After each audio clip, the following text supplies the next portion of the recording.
कुटिया में बैठी सीता रनिया हिरन एक देखाइयो।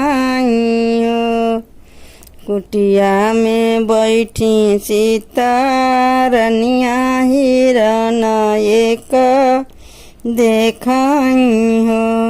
रामा सोना में बरन सारी दहियानी रेखी मना मोहाई हो। रामा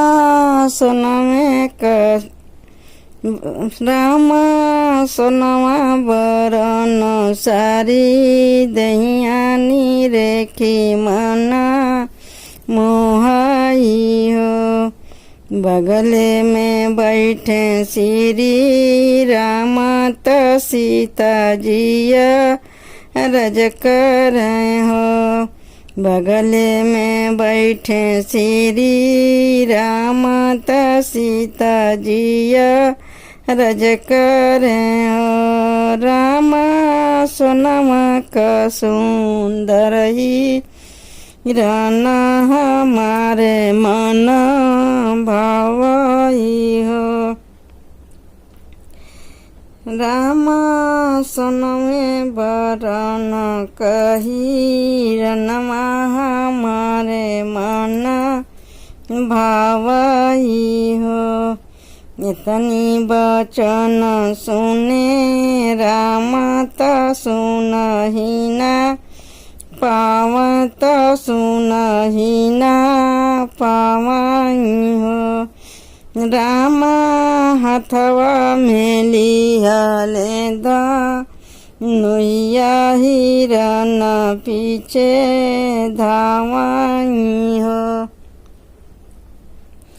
राम हथवा में लिहले धनुया हिरन पीछे धावई हिरन पीछे धावई हो।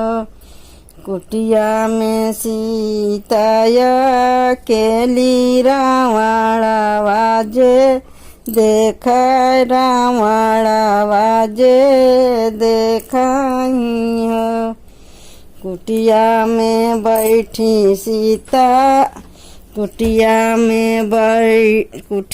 में सीताया केली रावण वाजे देख रावण वाजे देखाइयो। रामा धैलियल जोगिया के भेष सिया से बिच्छा मांगे सिया से बिच्छा मांगई हो।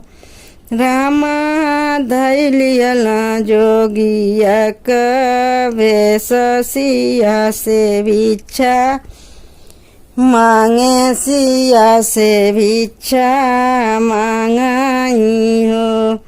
हथवा में लिहली सीता भिखिया बहारा माजे ठड़बाई हो।